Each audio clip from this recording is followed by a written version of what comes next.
Slightly closer to home, I know that many of you have been keeping up with the news about the so-called departures of several dioceses from the Episcopal Church. I am deeply, deeply saddened by these actions. It is heartening, however, to discover that some who have left are already coming back because they have discovered that division nearly always breeds division. Others have discovered that they have taken actions against the church they love on the basis of the same sort of misinformation or disinformation I spoke of earlier. It already seems clear that the continuing Episcopal dioceses possess strength and energy for mission. The short-term hurdles of diocesan reorganization, legal wrangling over property and resources, and new Episcopal elections will surely distract from the more important aspects of God's mission. But I am confident that those distractions will last only for a season. In time, these dioceses will rebuild and prosper in the work given to this church to do. If you were wondering why I seem so confident about these things, let me tell you. First, as a matter of faith, I believe that God looks after the church when it is attempting to be faithful. Whether this or any other church is judged to be faithful is not something any of us can know this side of eternity. But I believe, dear ones, that our sincere desire to be faithful is deeply pleasing to God, even if we don't always manage to get it right. And, dear friends, I believe that the sincere desire of our church, all of our church, is to be deeply faithful, even if we're not always in agreement about what that looks like. And for a practical example, there is more than a little evidence to suggest that the actions of some dioceses are intended to reverse their experience of decline by shifting the cause of that decline beyond their own borders. Where that is the case, there is substantial data to suggest that the decline is less related to anything that the national church may or may not have done, but precisely the opposite.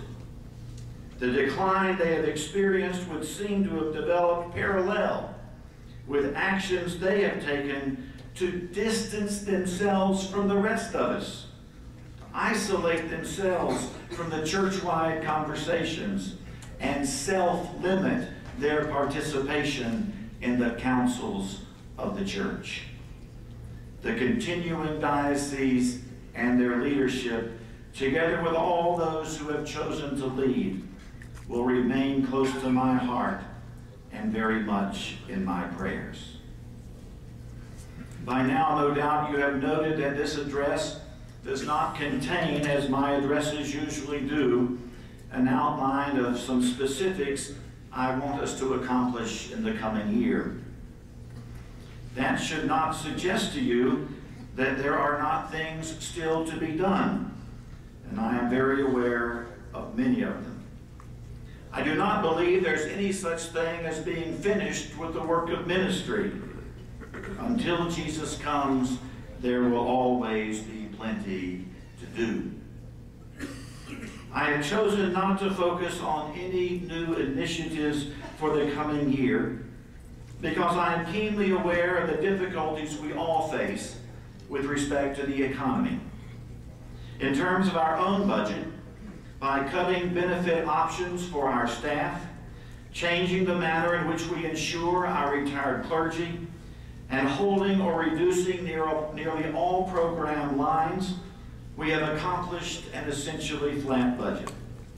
Where increases exist, They are planned or phased-in increases that are there because of previous commitments endorsed by earlier annual councils, together with those increases in cost of operation over which we have little or no control. So this is the time to steady our course.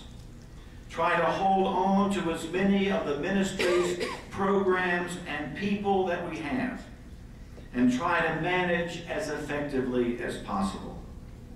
We have a great financial team in this diocese, and our record of effective, financially conservative management puts us in a good place, as good a place as we could hope for, to weather this season of economic challenges.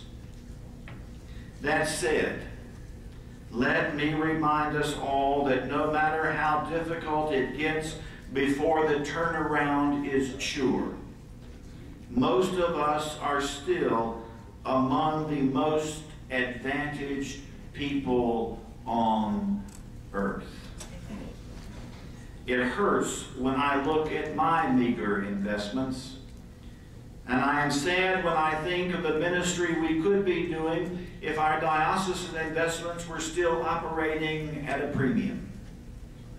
I know that there are those among us who already live on tight budgets, fixed incomes, and who face other downturn-related problems. I do not desire to minimize the pain and agony that all of us presently experience. I feel it, and I know that you feel it. But even the poorest among us are rich by the standards of most of God's world. Even with all that we have lost in recent weeks, we continue to enjoy so much more than most of God's children. Times such as these, as difficult as they are brimming with possibility. Perhaps we are being called to consider a new way of living, to discover our richness in something other than money, and to define ourselves by the depth of our relationships rather than by the things we possess. One of the things I learned when I was a young priest has served me well through the years, and I believe it more profoundly today than ever. If you give the faithful people of God half a chance, they will come through every time. I believe that with every fiber of my being. Finally, let me say what a joy it is to continue to serve as the bishop of this great diocese. Even though I am now well into my 8th year, I still have to pinch myself some days to make sure that the joy and the delight I feel in serving you is not a dream. Now, there are those other days when you have discovered some rather dramatic ways to pinch me. But seriously, friends, where I have served you well, I am grateful for the privilege. Where I have failed, I ask your forgiveness. Where I have embarrassed you, better luck next time. And in all things, and at all times, let us press forward toward that new creation that God has promised in the resurrection of Jesus Christ from the dead. To God be the glory. Amen.